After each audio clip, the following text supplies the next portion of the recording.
Today, we are going to demystify one of the coolest features of JavaScript. I'm talking about async await.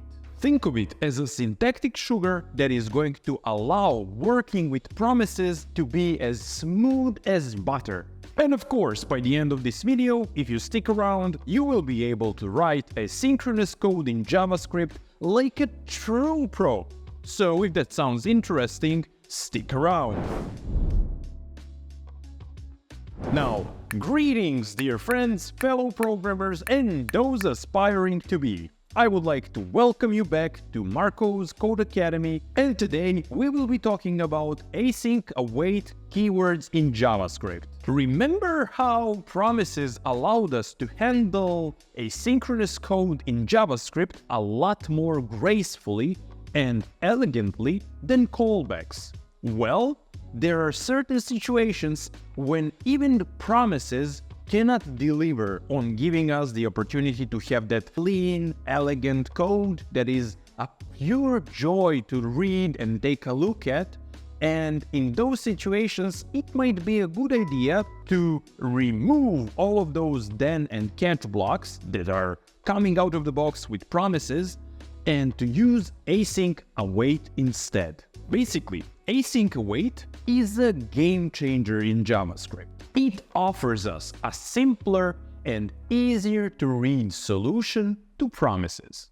But under the hood, it is still exactly the same mechanism as is the one for promises. So realistically, there is no difference between async await and promises, but we are able to write code that looks exactly as we like it. So we have options to choose from. So basically meaning that if you ever found yourself struggling to understand and get a firm grasp on promises in JavaScript, you have async await coming to the rescue. There are certain situations when working with promises can feel a bit overwhelming because of all the chainings that we have in our promises that are those then blocks listed one after the another, and also the catch blocks.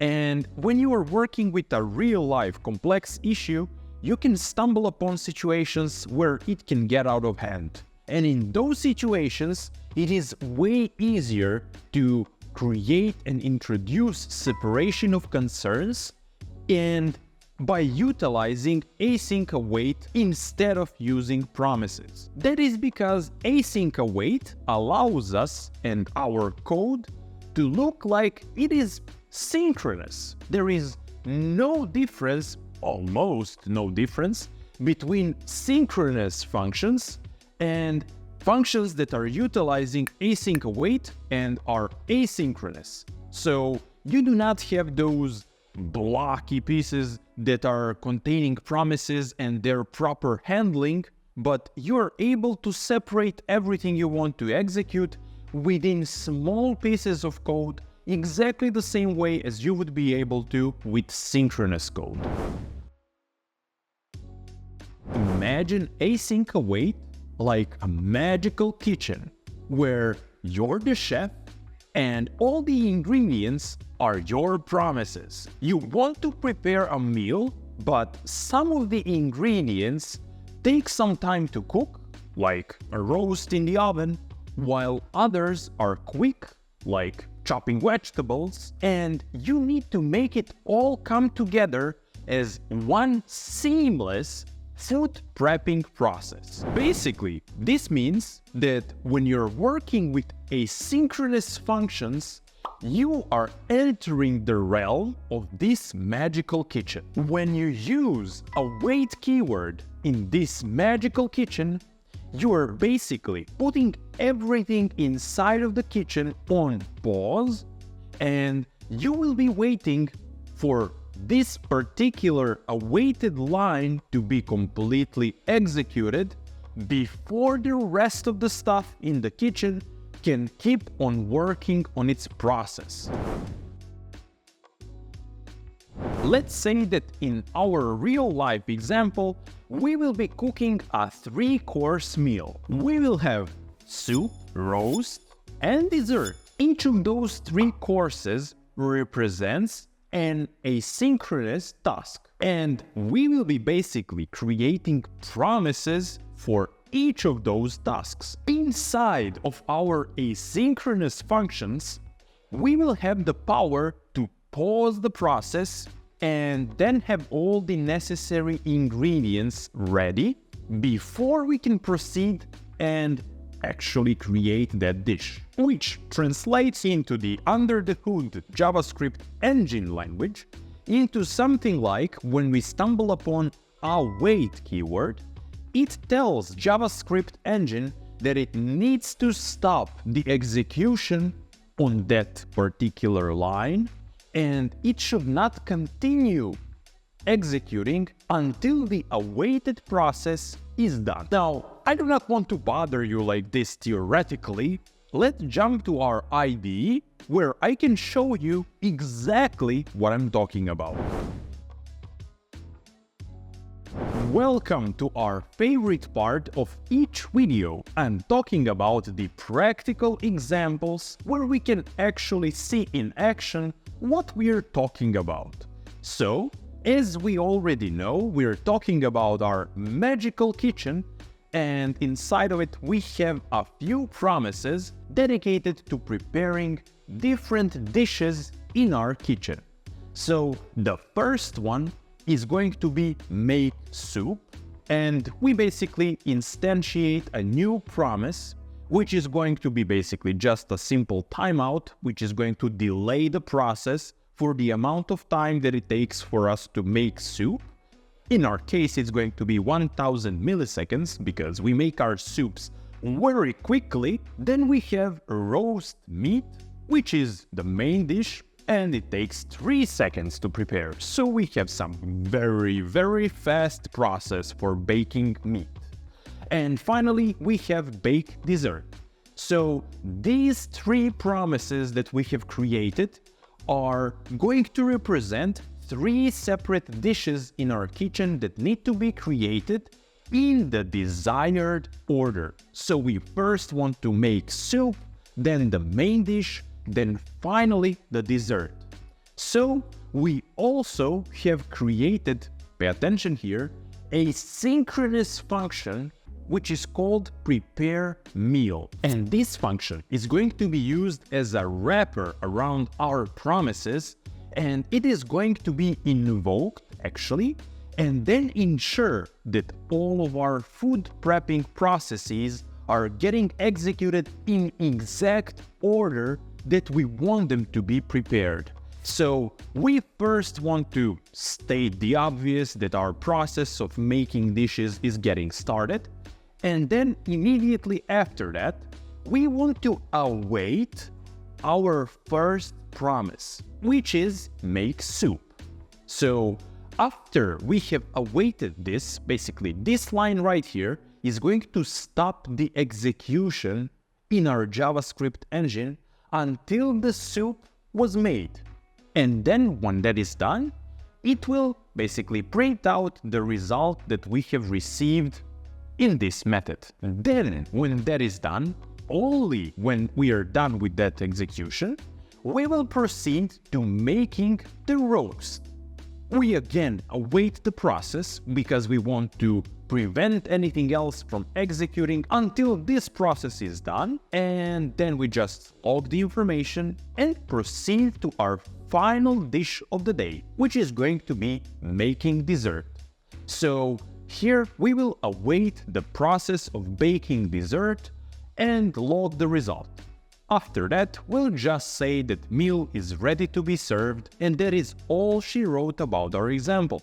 So we can see that we are just invoking this prepare meal function right here, and let us put to the test everything we just spoke about. When I run this code, we should get messages that our soup is ready, then the roast is ready, then dessert is ready, and then that entire meal is done. So let us check, but yeah, we can see that that is exactly what we have made happen here.